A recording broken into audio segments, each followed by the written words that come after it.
Well, hello and welcome to the first ever broadcast of Not the Jenny Show on Orange Hat Radio.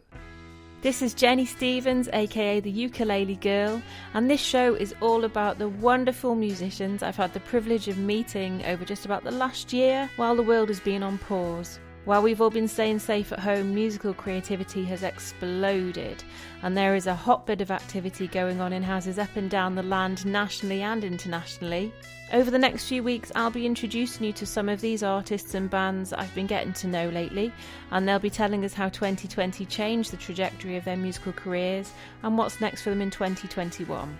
If you'd like to get in touch with the show, you can tweet me at @_Ukulele Girl, and don't forget to use the hashtag NotTheJennyShow, or NTJS for short. This is a pre-record, so I won't be reading your tweets out live on the air this evening, but I can certainly give you a shout out in next week's show. And of course I'll be responding on Twitter tonight because let's face it, I'm probably on there right now, aren't I? So tweet me at @_Ukulele Girl, and don't forget to use that hashtag NotTheJennyShow, or NTJS for short. Okay, so first up, this band is one that I've collaborated with several times and I love them to death, but they're not your usual band. With a giant lizard as their mascot, their merch is a must-have for any fans, and I mean, they've got the coolest name in history, everyone else might as well just go home. Yes, tonight, Not the Jenny Show is excited to present the Godzilla Attacks Tokyo Kamikaze Blues Band.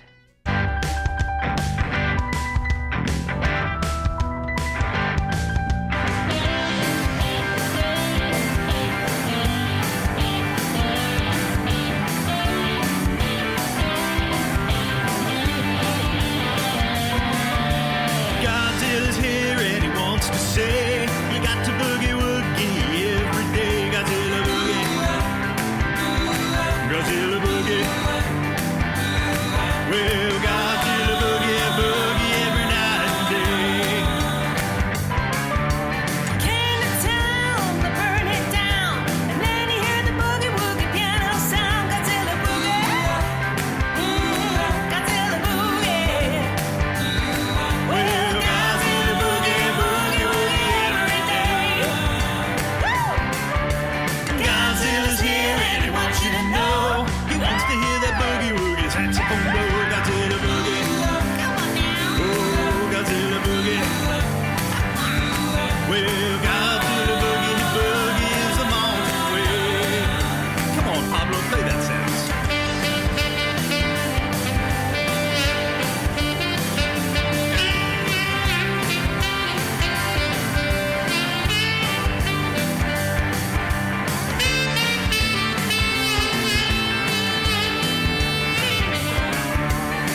Okay, so the time is upon us.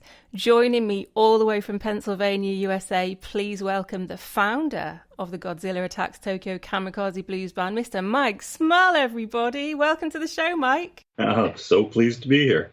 It's so nice to finally get to talk to you after all these months of collaboration. Absolutely. I can't believe that this is the first time we're actually speaking to each other. That's amazing. Okay, so for anyone who doesn't know you, and I would find that quite hard to believe, but for anyone who doesn't know you, tell us the backstory of Godzilla Attacks Tokyo. Okay, so the Godzilla Attacks Tokyo Kamikaze Blues Band really started out as kind of a joke thing. So it's been a joke band name since I was literally in 5th grade, and I am now 53, so it was a long time ago. And I don't know if it's the exact name, but my friend Eric Pearson and Eric Pearson is a musician to this day, accomplished. He's had all kinds of success. He's very talented. He's way more talented than me. But anyway, we grew up learning how to play guitar together. His father was a professor at the local college and brought this hippie over to teach us guitar. And we sat on the floor and played Beatles songs. And she made us sing them and play them. And that's how we started. And her name was Zelda. So she was pretty cool. Wow. And so we always kept trying to start these bands. And my friend Eric went away to camp and he came back and said, "Oh, I found a drummer. He lives right across the river in New Jersey. The town I live in is right across from New Jersey, the Delaware River." Mm-hmm. And he's like, he can come over. He's going to play drums. And we're all excited. We're going to sleep over at Eric's house and have this jam session. So the kid shows up and all he has is drumsticks. So it wasn't going to be much of a jam with just the drumsticks. So we ended up sleeping over, talking about bands and stuff all night long, never really playing anything. And his mom came to pick him up the next day and he was like, "Oh, I've got the perfect name for the band." And we're like, "Okay, what is it?" And he blurted out something like Godzilla Attacks Tokyo Kamikaze Blues Band. And we just cracked up. We looked at each other and like, this kid's crazy. And he got in the car, drove away, and neither of us ever saw him again. No. So it's one of those things that it just, over the years, every time I start a band, and you know how it is, what should we call a band? What should we call a band? And I always say, we should call the band the Godzilla Attacks Tokyo Kamikaze Blues Band. Everyone laughs, and then we just move on and figure out a real band name. So I just, to this day, it's always been there. And the current band that I'm in, we did the same thing. And we joked about it a lot and even came to the point of almost making that our band because it was funny enough. And we're pretty much a dad band, we do cover songs. So when the pandemic hit, I was like, I'm going to learn GarageBand. I've got it on my Mac. I want to learn how to record. And I've been writing songs my whole life, but this is my time to kind of figure it out and try it. So I'll do it, and I'm going to do it under that name so no one has to know my name. So if I ever put anything out, I can just hide behind it. Because I've told you this in many chats, not comfortable with my voice. I never really sang, never recorded my voice singing. I've always been the lead guitarist in bands. So that's kind of the whole thing. And so I decided to do it during the pandemic, started learning how to record, started recording my songs and singing them because I was the only one here. And that's how the band, which is just me, kind of came together. It's crazy. I've said this to you many times. It's crazy that the Godzilla Attacks Tokyo Kamikaze Blues Band is just you, because the sound that you create is so convincingly like a full band. No, sometimes, yeah, absolutely. Sometimes it gets there, and I've been surprised myself that I can actually, with just this, again, I have the cheapest studio. I mean, I've got a fantastic Mac. So it's the most expensive 16-inch MacBook Pro, 64 gigs of RAM, everything you can put into a MacBook I have. So it's very new. But, I was basically using the oldest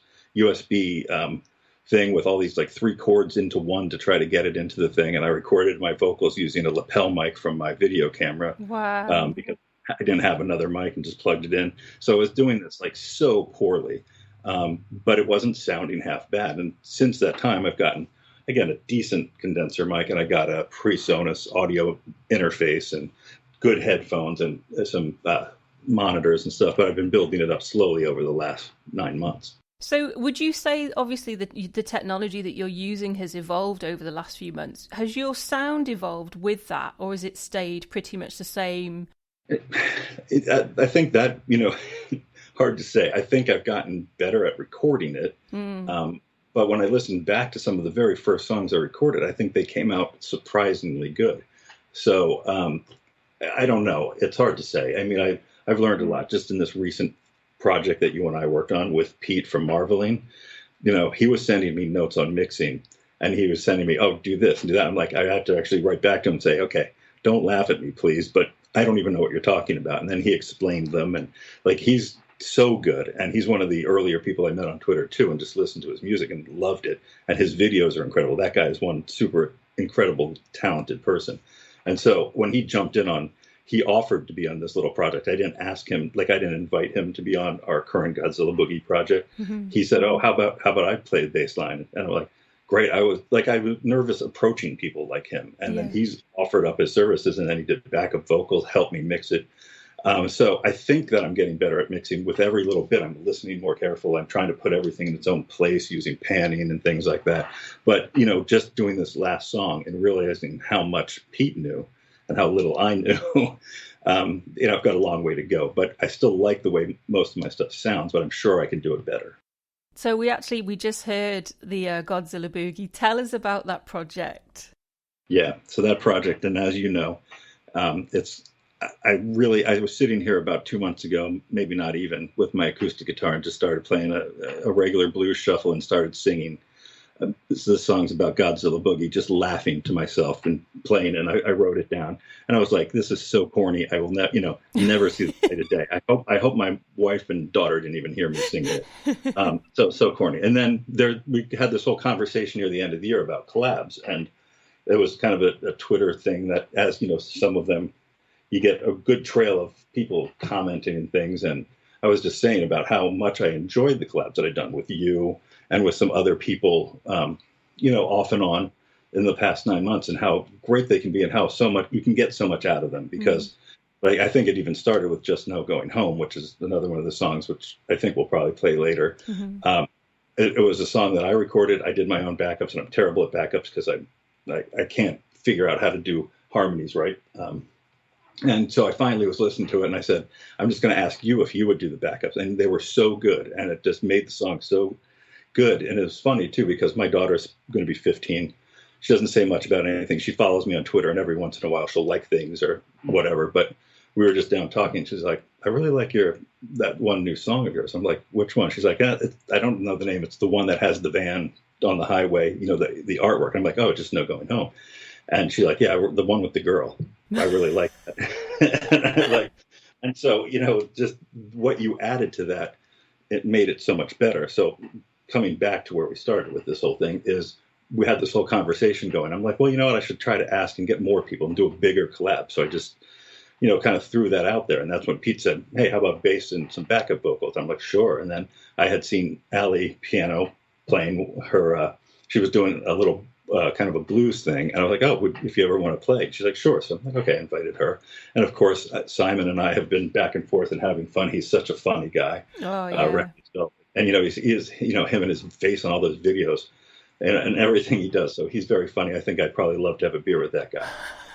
But anyway, so, I wanted to get him involved because he was an early band lab person that, he would always comment on my stuff. And then he was doing stuff with you. And so we were commenting back and forth. So I was like, I want to get him involved because another band lab person. And then I was thinking, as we got even further, why am I not having Jen in this too? Let's do backups. And then again, I was like, I need you more than backups. So let's split it. Let's make it a duet. And we did that Christmas one, which was fun. Yeah. And I think this one turned out perfect with just switching the things and then coming back together on the verses.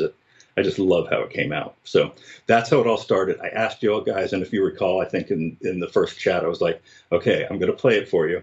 And you all can say, okay, no thanks once you hear it, because I was still thinking it was so corny that you all would be like, okay, I'm not going to attach my name to that mess. Oh, it was so good. Right from the very first draft that you shared with us when you asked us to be involved, it was so good. I was toe tapping straight away. Oh, that's great. And, so it was silly and it's fun, but I'm glad everyone was like, oh, great. And like no one went running. And then I got, really wanted to have a saxophone in because I never had a saxophone. And I think Reckless Velvet, Simon said, oh, here's Pablo La Rosa. I found, I'm following him. And I realized I was following him too, as so often with over 6,000 followers, you're following people that you think, oh, I don't know who this is. And you've been following them for 3 months, Yeah. So, and he hopped in and then it was complete. We had the whole picture. And as each piece got added, it just kept getting better and better and more fun. And I'm thrilled with how it came out. I mean, you did a great job getting everybody together. You obviously had this vision for this song. You got all the perfect people together, and I mean, the end track is it's a hoot, isn't it? Yeah, really excited about it. And, just today, so we're having the conversation today, but it just went to DistroKid today. So, hopefully next week it'll be out. I don't know if it'll be, when's the show airing? This show is going to air on Wednesday, the 3rd of February. So hopefully by then it will be... Yeah, very close. Yeah, able to stream and download on all good music stores. Yeah, there you go. So, I mean, this was quite a different sound, the whole rock and roll sound that you had in this track. Before now, I'd say most of your stuff would either fall into being bluesy or rocky. So this whole rock and roll feel was quite new. I think I had like 2 other songs. I don't know if you ever heard it, but Sweet Susie is the one song that I did that has the same kind of 50s rock vibe early.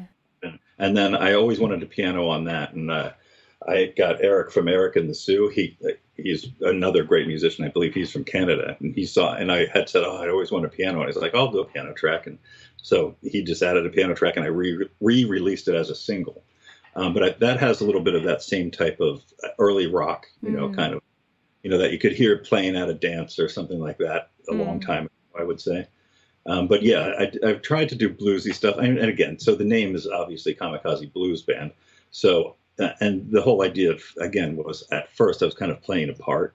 I'm going to pretend I'm a blues man. I think you've been to my website where I have the fake people on it, the fake band on the Meet the Band page.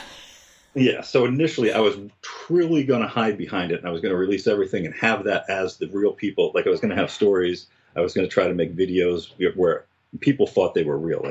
That was the whole idea, but I finally just dropped. There's no way I can keep that up and try to make it all work. So I just kind of still have it up there as a joke. But I do like a whole range of music, because I certainly didn't start as a blues person. The first band I liked was Kiss. Kiss is not blues, but from Kiss, then the next band I liked was The Who. I'm not sure why, but I went from Kiss to The Who, then to the Beatles, and then I went to this thing one time where a band was playing Cocaine, and I was thought the song was fantastic. I went back and found out it was Eric Clapton.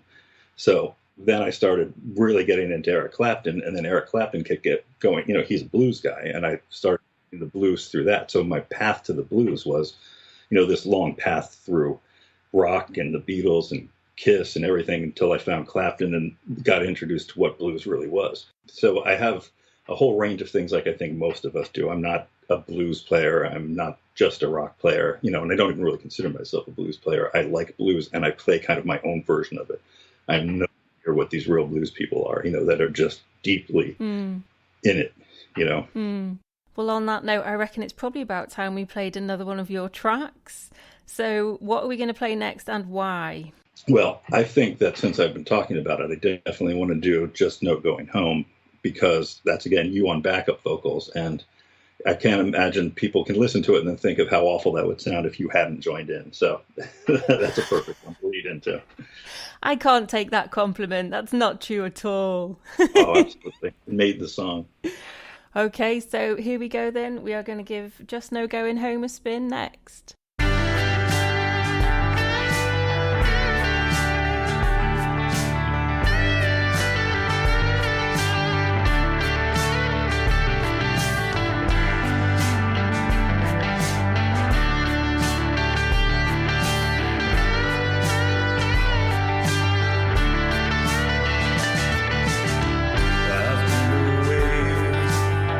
These last few years, the thought of coming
I love that one. Your daughter's got good taste.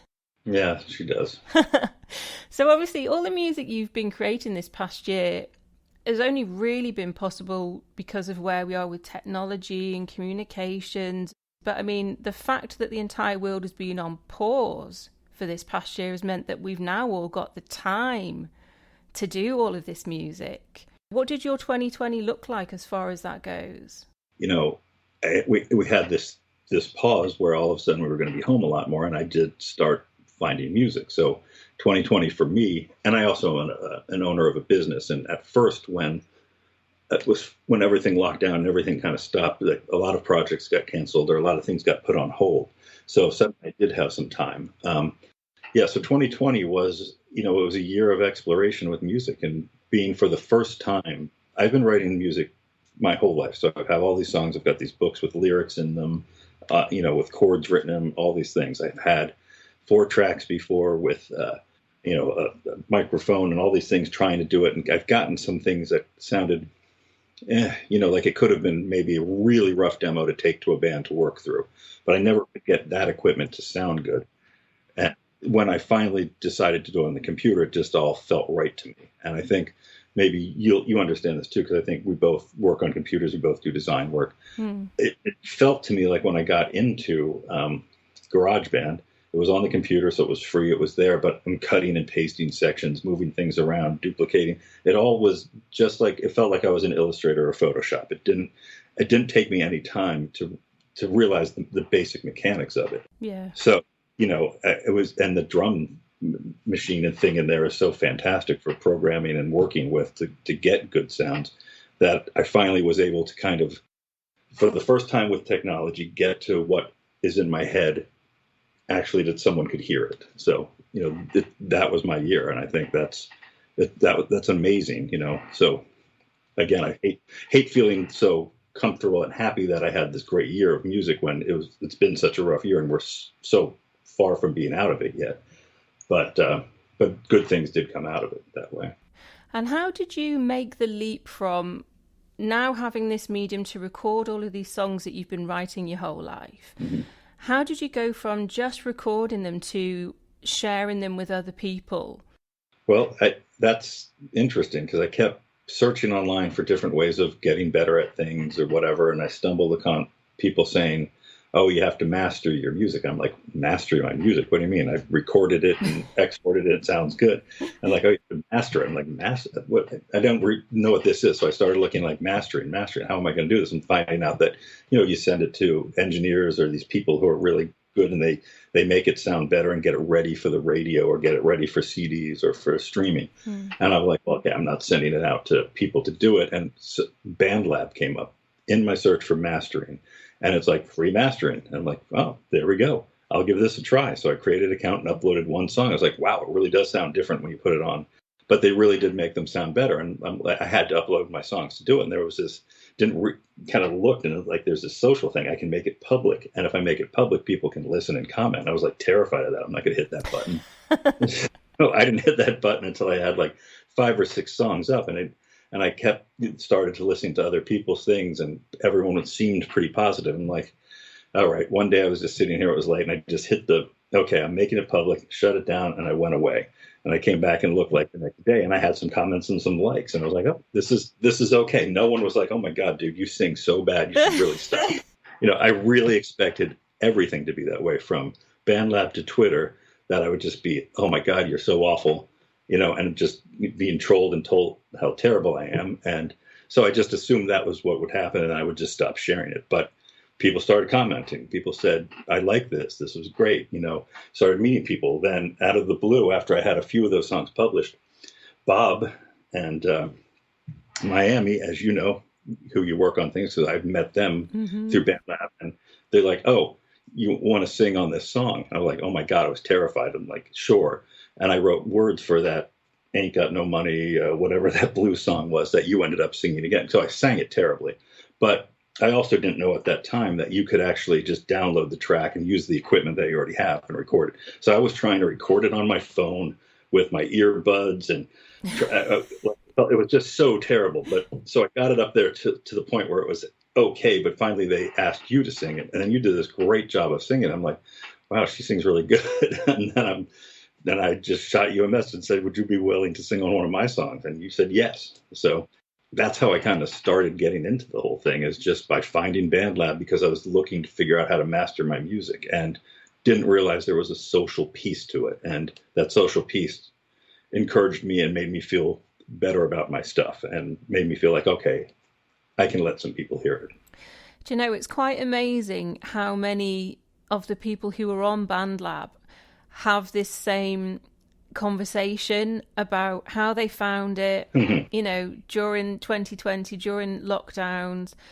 And often it's people who have flirted with music over the years, or maybe been away from it for a very long time, and then all of a sudden they found BandLab, and bang, now it's there every day. Now it's what they're doing with their time. I mean, we've had this conversation before, and I've also spoken to Reckless Velvet as well. They're the same thing, you know. Years ago he used to gig, and he left it for a long time, and then BandLab came along, lockdown came along, and now he's knee deep in recording and collaborating with people all the time. Yeah, absolutely. Just because of this one great little website, BandLab. I mean, where would we be without it? Yeah, so it is so lucky. It's a lucky thing, lucky way to stumble onto it.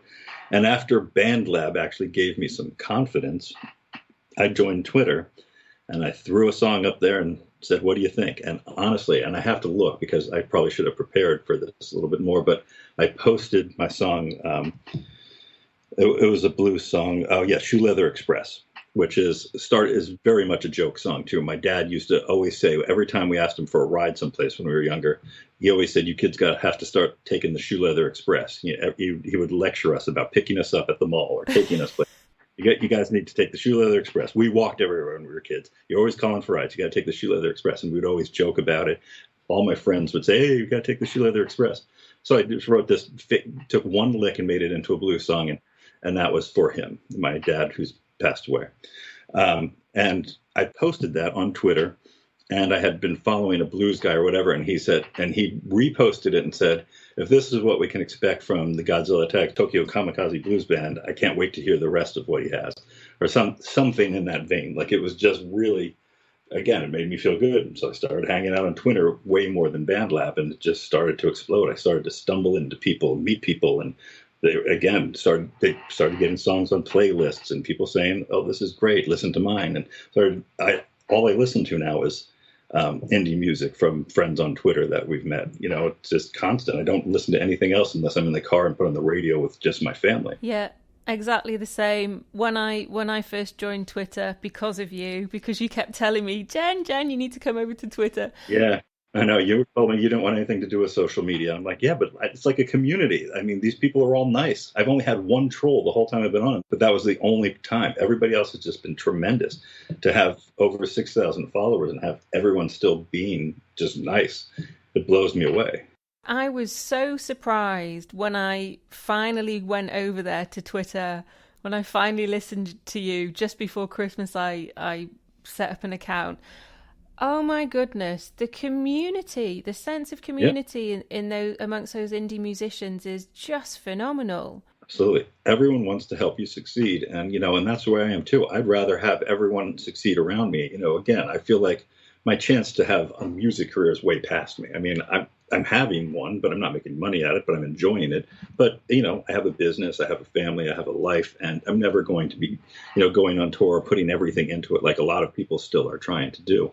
So for me, I'd rather help everyone succeed. There's so many people on there who are so talented and so incredible. If I can push them, like Sophie Dorston, I mean, that girl has a gorgeous voice, and her and her brother write these amazing songs. They should be, top of the radio charts everywhere. And maybe they will be. And she's like 18. That her whole career is in front of her. Mine is way behind me. I've been playing just like, you said with Simon. I've been playing, gigging my whole life. I went to, I moved to Los Angeles when I was 19 years old and went to the Musicians Institute and graduated from the Guitar Institute of Technology. Lived out in LA for a couple of years, played in bands out there. Wow. I've been, so I've been around, I've been playing forever, but I've always just been the guitar player. Sometimes I've written songs or co-written songs where someone has written, the lyrics and I've done the music. So this is the first time I truly stepped out and done it on my own. But yeah, it's my whole life has been playing since 4th or 5th grade when I first really started playing with my friend Eric. If you had to choose between this virtual recording world and that real life performing gigging world, could you do it? Could you pick just one? I probably, if I had to pick it, it would still be the virtual sitting here in my office quietly, plugging my guitar and putting my headphones in and making music. And I love gigging, and I actually would almost like to still find a bass player and a drummer locally here that I can go out and just jam with and play some of these Godzilla songs with people. And, the band that I'm in, we are a cover band. And again, we're on hold, but best of friends, people I've known since high school, at least one of them, and these other guys, they're just terrific. We all live within a few miles of each other. We're all about the same age. We all love the same music. So it's just fantastic to play with these guys. You've probably heard my take on Shook Me All Night Long by AC/DC, where I do my totally dopey blues version of it. Oh. That started out as a complete joke. So every time I practice, like in between breaks, I'd just go up and start playing this real slow bluesy, and they're like, oh my God. And then I'd start singing, and they're like, oh my God, would you shut up? So I'd play these blues versions of Iron Maiden or things like that, where I just start playing it real slow, and they're not sure even what I'm doing. Then I start singing the lyrics, and they get what I'm doing. So it's all a joke. And so I finally just recorded that one because, and I've had a lot of compliments on it. People have been, kind about it. I thought AC/DC people would be like, oh, dude, please don't ruin the song like that. When I first heard that, I lost my mind. I absolutely loved it. And it's because it's so completely different to the AC/DC, the original version. Exactly. And I lost my mind. I played it back to back about 5 times. Oh, I'm glad you liked it. And so, I did the whole thing with, since I'm an American, I did British thighs instead of American thighs, and, just had some fun with it, But it's like a goofy, bluesy, kind of thing, and it was fun. So I do like to do that. But one of the reasons I think I didn't sing when I was young is because I could never sound like anybody. Like I couldn't sing like Paul Stanley from Kiss. I couldn't sing like Roger Daltrey, and I could never, every time I tried, it just felt like I couldn't sound like them. But writing my own music, at least I can just sound like me, good, bad, flat, sharp, whatever, it's still me. So I'm not trying to be anybody. And the only way I could play a cover song really is to do kind of what I did there, just play it the way it would sound right for me. That's one of the things that I love about your music. Literally within seconds of one of your tracks, even if I didn't know it was you, within seconds I would know that's Godzilla Attacks Tokyo.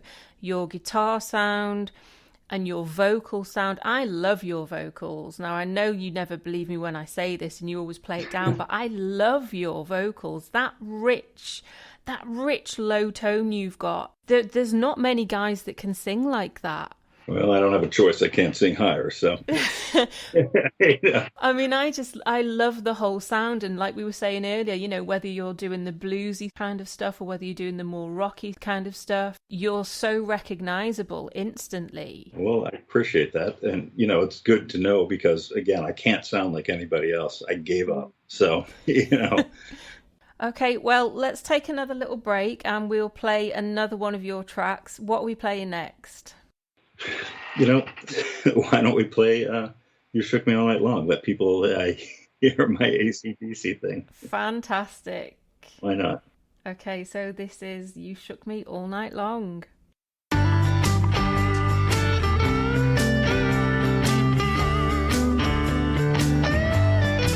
She was a fast machine. She kept her motor clean. Well, she was the best woman I had ever seen. She had sightless eyes telling me no lies, knocking me out with those British thighs, taking more than her share. She had me fighting for air. She told me to come, but I was sitting right there, and the walls started shaking. The earth was quaking, my mind was aching, and we were making it new. It shook me all night long. Yes, you did. I said you shook me all night long. Yeah, here we go.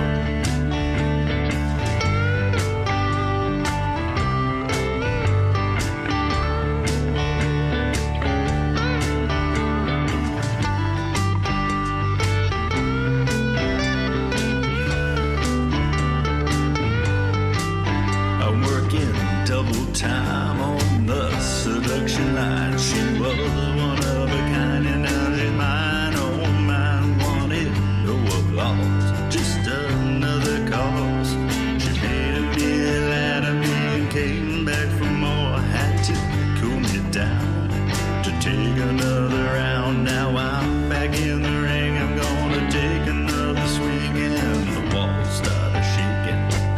The earth was quaking. My mind was aching, and we were making it to you. You shook me all night long. Well, you shook me, baby, you shook me all night long. Oh, yeah, you knocked me out. I said, now you shook me all night long. Well, yeah, yeah, I'm shaking, baby.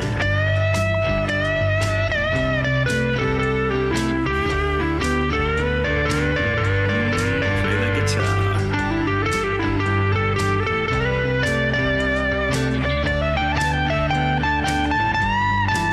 Bring it home now.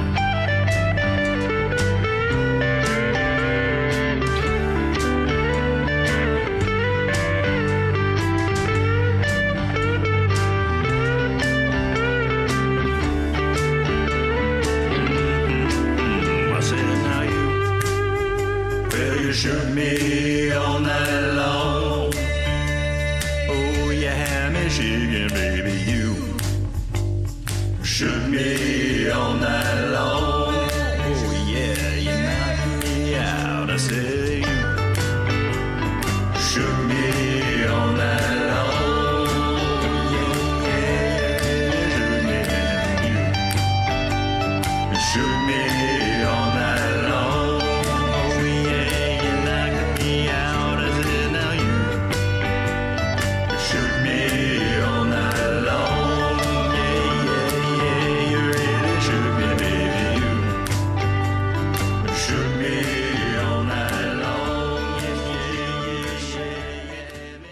Right, well, we feel like we know you pretty well by now. We've talked a lot about a lot, but tell us something about you that we don't know, music or otherwise. Music or otherwise. Well, probably a lot of people don't know much about me other than the music thing, but I own a business, and that business is a partnership. It's a design studio, so I am a visual artist as well as a musical artist. All my life, all I ever wanted to do was draw or paint or do ceramics or music, and I'm very lucky that at an extremely young age, that's all I wanted to do. That's all I said I was going to do, and somehow that's what I'm doing. So, music and art have been my life from the beginning, and I can't even imagine what it would be like if I had chosen another path. So it's, I really enjoy doing it, and I get to, then use that by making videos for my music or designing album covers. It works out really well having those two things kind of meeting together. So what do you imagine right now? I know it's hard to plan with the way the world is at the moment, but what does your 2021 look like? Well, so far, freezing cold, so I'm looking forward to getting out of that. I'm not a winter person. So, on days like today when it's 20 degrees and, 50-mile-an-hour winds, it's you just want to stay in by the fire, which is great. But, hopefully things get better. But at least when it's warm out, even if, we can go sit in the backyard or sit on our front porch, it makes it better than being stuck inside when it's freezing cold. So, but besides that, I'm hoping that in the next few months, things get better. We start getting vaccinated and I can play with my band again. Those guys are my friends. I look forward to that weekly get together, and then hopefully we'll have a few gigs. We have one gig scheduled for July something that was supposed to be played last year that got canceled, but we have to wait and see what the bars and clubs and stuff around here, whether they start opening again and when they do, and if we can get some gigs. Wow, that would be amazing, wouldn't it, to get back out there gigging again? It really would be, and again, I would love if I could find some people to just occasionally get together with and jam and play, some Godzilla stuff. So I might look around and see who's around who would like to do that for fun from time to time. But I'm going to just keep recording music too. So have you got any singles due for release soon with Godzilla Attacks Tokyo? I do. So obviously Godzilla Boogie is coming out around the time of when this will air, maybe before, maybe a day or two after. So I'm really excited about that because I'm really looking forward to seeing what people think about that whole collaboration, to be able to talk about it because it's been so fun. And then I have another song which is almost done, and I think I'm going to have you premiere it here. It's called Shard of Glass, and it's probably one of the heaviest songs I've done. And that's personal to me too because I suffer from peripheral neuropathy, which is tingling and pain in my feet. And some days it's really bad, and that song kind of comes out of that. It's all about how, feeling that pain so terribly and trying to figure out how to keep going on. I'm not here whining, I'm not dying or anything, but it can be very painful. And there's some days when it starts, I have that feeling in my pinkies or, some of my fingers or my hands. And that's when I panic a little bit because I am an artist and a guitar player. And, it is a progressive disease and it does spread. So with some people it never leaves their feet. And then those days that I have that, I get like really panicky because at 53, it can't be done making music or done, working in my business, doing what I do. So Shard of Glass is, it has an edgy feel and an edgy sound. The lyrics are all about that. I wanted to make it feel almost like you have a shard of glass inside of your head kind of thing, like you feel that buzzing and that pain. And so it is a little bit more, a lot of my stuff has been about jokes or about inside jokes or things my dad said. And, several songs like that. So a lot of it, because I do tend to be, I lean more towards being sarcastic and funny and joking and stuff like that. But this thing the last 10 years or so have been tough with it. So, this is one of those more personal songs that I've actually recorded where the words are really about me. Almost every song I write is just a story. So I don't know about you when you write, but I'm usually a storyteller. I'm not, I'm not a blues man who's traveled the country. I'm not, all these things that I write about. So almost all of them are made up. So this is one of the ones that isn't.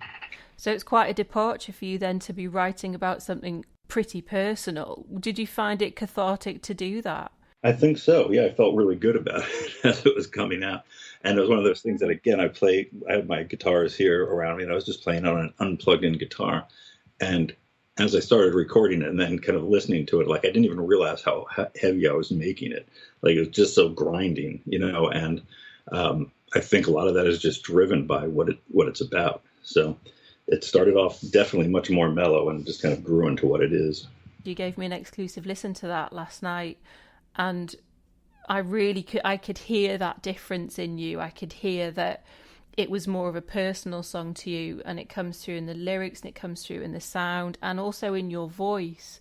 Your voice has got that real edge to it. Well, yeah, and I threw on distortion on it and everything too. Yeah. So, so I made that, I wanted that to have the same feeling of what you feel like the screaming in your head is. So, So it is, it has that scratchy kind of, and I think I said this to you too. It's so weird that Godzilla Boogie is so fun and just having a blast doing it. And this is so grinding, and I'm doing them simultaneously. Like I flip on one and I was tweaking it, then I'd close it and I'd open the other one and work on it. I'm like, these couldn't be further apart. And usually I feel more like the Godzilla guy. So, the happy, I want to sing, I want to hear, that kind of stuff. But there's a lot of days that the, shard of glass kind of person is there too. So. It's funny though that we've got that within us to write those two different kinds of things, the real happy upbeat stuff and then the more close to home stuff. And I think the measure of a good artist is somebody who can handle both of those things and present both of those things to their audience. And you do it in such a confident way. It's a difficult thing to talk about what you're talking about in Shard of Glass, but you present it in such a confident way. It's a great listen. Well, I hope people enjoy it. I've had my buddy Matt from Storm of Crows, who, again, I always think of as a friend because he's so funny and we have all these back and forth, never spoken to him. But, he keeps telling me, oh, why don't you, you need to play something else. Why don't you write another song like Small Southern Town or whatever that has that real heavy kind of sound. And I actually, send him a message. I'm like, I'm working on one right now that I think is a lot more like that. At least it's more in that vein of that heavier. I heard it in my head as heavier blues when it first started, and I don't think it has any kind of blues in it now. But, again, you start playing it and recording it, and you kind of go where it takes you, I think. Yeah, totally. So we'll be closing out the show with that song. So stay tuned for that, guys. One of the things we've been talking about is the fact that you've got quite a presence on Twitter. Mm-hmm. And I just wondered if you would care to shout out your socials so that anyone listening to this can come and say hi to you, come and listen to your music, follow what you're getting up to. Where can people find you? Well, certainly on Twitter, and if you put in Godzilla Attacks Tokyo, you're going to find me. There's no doubt about that. I probably should have I have the Godzilla ATT1 as my @ thing. I really should have changed that when I first started. But again, not knowing anything about Twitter, it just assigned that. And then I realized later I probably should have done better with it. But if you put in Godzilla Attacks Tokyo into, it's amazing if you Google yourself now, put in Godzilla Attacks Tokyo into the thing, how all my stuff comes up, all my songs and those things. So I am on Facebook, but I barely touch it because I just don't know what to do with it. I'm on Instagram too, and I don't know what to do with it. I'm not a picture person. I'm not going to look at me, look at this, look at my great life, look at my meal. Twitter feels like I can just have conversations. And when you want to throw up a picture, you can, or when you want to throw music up, you can, but it's just words. And I like that about Twitter. So, that seems to be the place where I spend most of my time. You can stream my music anywhere. So again, it's pretty easy to find me on all of them, because especially if you just get Godzilla Attacks Tokyo Kamikaze in there, get any of those combinations of words, I seem to come up in Spotify, Apple. I do have stuff on SoundCloud, Bandcamp, BandLab. I mean, I put it everywhere at this point because it's just so easy to do it. And, posting the music to the streamers is all one shot. So it's out there everywhere. It's not hard to find. I mean, that's the great thing about all the technology we've got. We can link it all up so people can find you everywhere, whichever platform they like to use. Yeah, absolutely. They can find you everywhere. The song whip thing, too. I think I've seen you doing some song whips and things now, too. Yeah, well, I got that from you. Yeah. I mean, this is the great thing about this world that we're inhabiting. I mean, I've learned so much from you, finding Twitter, finding things like Songwhip. Mm-hmm. You were the one who taught me all about DistroKid and releasing music. Yeah, well, you found that too, because when I had to put you in as a writer and as a person on my team, you get invited to it as well. I mean, that was amazing for me, being able to learn all of that from you. So yeah, I don't know what I would be doing right now if it wasn't for you.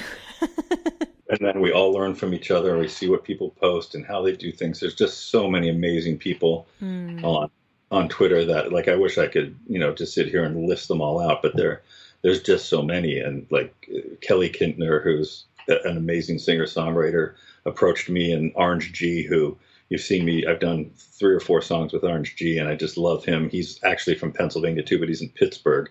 But, I love, his music and what he does, and he plays harmonica on some of my songs. On one of them, he sings some backups, plays banjo. Oh, right. He's just really talented, and like all these guys, so many, and I have so many people in Britain. John Mitchie, he's amazing, his music, and Matt from Storm of Crows, and all the guys from Australia, Byron Smith, and Marveline and Reckless Velvet. Those guys are also good. I'm just amazed by all the talent that's out there. And when I listen to the music that is being made and people are putting out, I'm just blown away by how good it actually is. And when I turn on the radio and I hear so many songs that just grind at me, I think of how many talented people are out there making music, and I want the world to hear them. I mean, I just pretty much constantly listen to the indie playlist that I've made on Spotify with all of those guys on that you've just mentioned: Orange G, Storm of Crows, Reckless Velvet. Like they're all on there, and I just listen to it constantly when I'm at home, when I'm running. There's just so much great indie music out there that you would never need to listen to mainstream music again.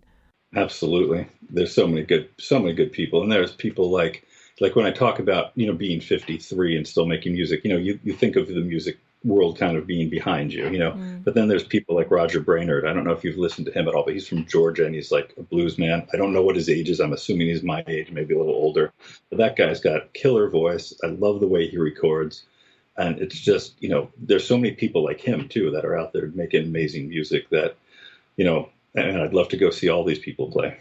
Do I would love to gather you all up and go for a beer with you all as well. Wouldn't that be something to get these people together and all hang out, jam or whatever, and just talk? And it would be amazing to get everyone in one place. But when you think of how far spread out we are too, got good, people that I chat with all the time, like Tony and from Monka Tonk, and he does stuff all the time, and so he's in Japan, and got several people who I'm very friendly with in Japan, and that's fantastic too. I mean, there's just people all over the world. How can you imagine like connecting with these people? It's just awesome. It's amazing.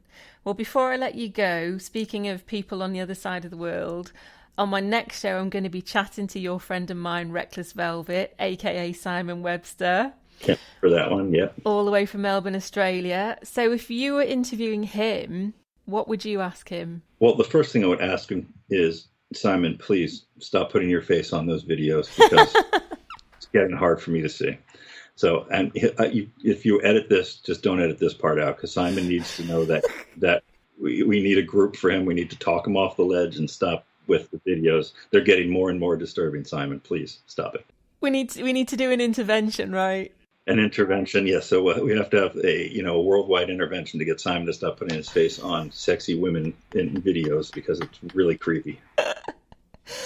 Did you hear that, Simon? Did you hear that? Yeah, Simon, that's for you, buddy. Oh, brilliant. Simon played a great lead on the Godzilla boogie, too. I love it. Oh. He played two great leads, and I had to cut one because we had the sax solo in there. And I was trying to figure out, I even did a version of it where I kept that playing with the sax, but that was rude. So, but he's really great. I'm a great guitarist. I'm so glad I finally got to have him on a song, too.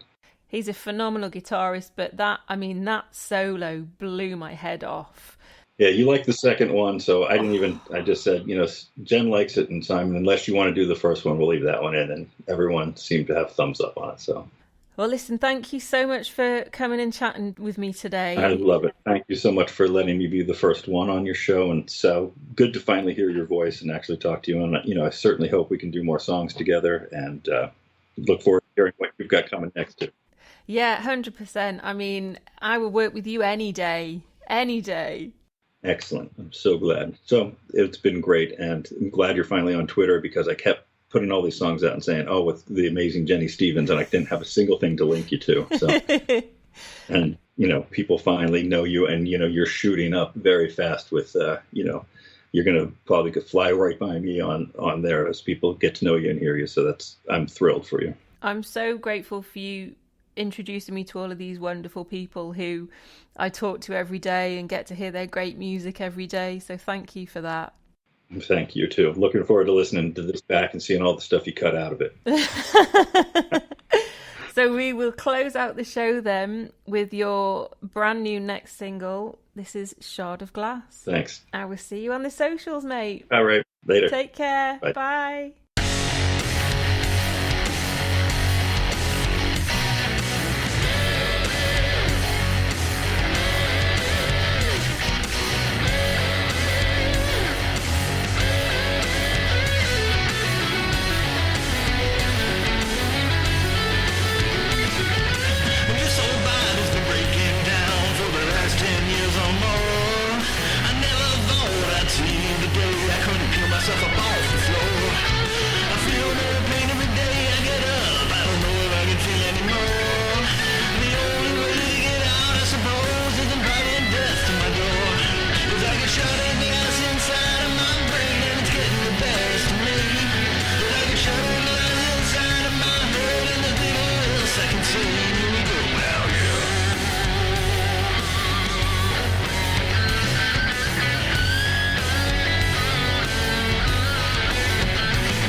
There we have it. There goes Mike. What a great guy. I could have chatted to him all day. Why don't you head on over to Twitter and see him, say hello, give him a follow so you can keep up with what he's doing musically. You'll find him at the Godzilla ATT1. And as we said, you can stream and download his music on all good music platforms, including Spotify, iTunes, and all the usual stores. And that's it. That's all we've got time for today. Thank you so much for joining me for this first broadcast of Not the Jenny Show. I've had an absolute blast. And I hope you'll join me next week when my guest will be all the way from Melbourne, Australia, Mr. Simon Webster, aka Reckless Velvet. So get your questions into me on Twitter at @the_ukulele girl. And don't forget to use that hashtag Not the Jenny Show, or NTJS for short. And I'll do my best to put your questions to Reckless next week. And of course, if you want to feedback about today's show, you can do that too. So it's goodbye from me, Jenny Stevens, aka the Ukulele Girl, and goodbye from Orange Hat Radio. I'll see you on the socials.